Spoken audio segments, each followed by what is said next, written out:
Okay, so I'm going to go and just go through one by one. I'm going to go from 2x2, 3x3.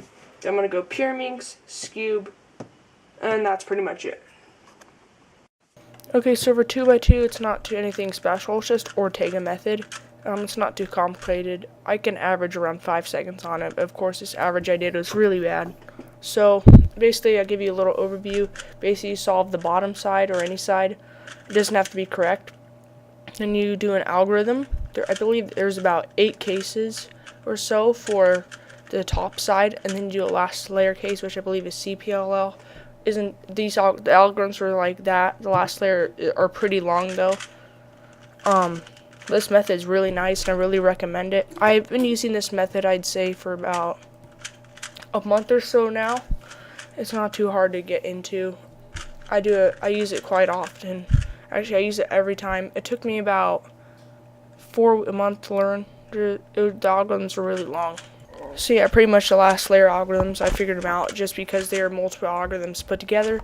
So yeah, this method's really nice, and I definitely recommend using it. And yeah, Ortega method, definitely check it out.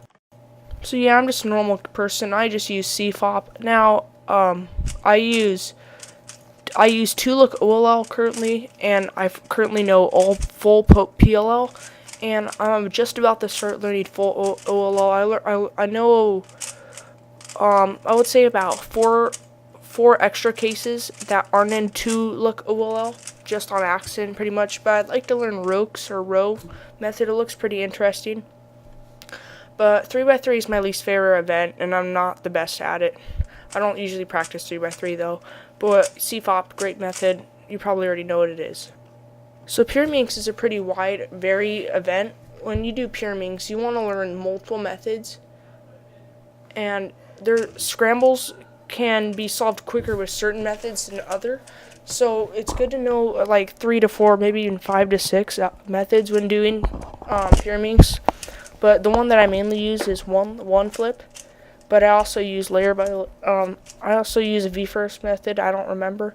But I also use keyhole, of course. But one flip is a very nice method. To learn one flip, you have to know keyhole, the last layer cases. But the hard thing about keyhole and one flip is just, it took me like 2 months just to figure out what it meant by the keyhole. So Pyraminx is the methods keyhole and one flip. They're really easy once you actually understand what you're doing. That's the main thing. But Pyraminx is my favorite event. I definitely recommend learning keyhole and one flip. Let me know if you want me to do a tutorial on those. Those are the 2 methods that I definitely would like to do a tutorial on. So yeah, that's pretty much it for Pyraminx. Okay, so now on to Skewb. Skewb is my second favorite event. I really enjoy doing it. There's not too many Skewb methods out there. If you're looking to learn one, you can look at Cubing World or just search around YouTube or on speedsolving.wiki or .net. But yeah, I use Sarah Strong Intermediate. You can go on Sarah's Cubing site to look at those. But Sarah Strong Intermediate is a really nice website because, very nice method because it varies around 3 different algorithms that you just have to perform them in different ways. And that's the hardest part for this method, is learning where to hold the case that you get and where to do the algorithm. Because there's only 3 algorithms, which is nice, so it's not too difficult to memorize the algorithms. It's just memorizing the case and which algorithm to use on it.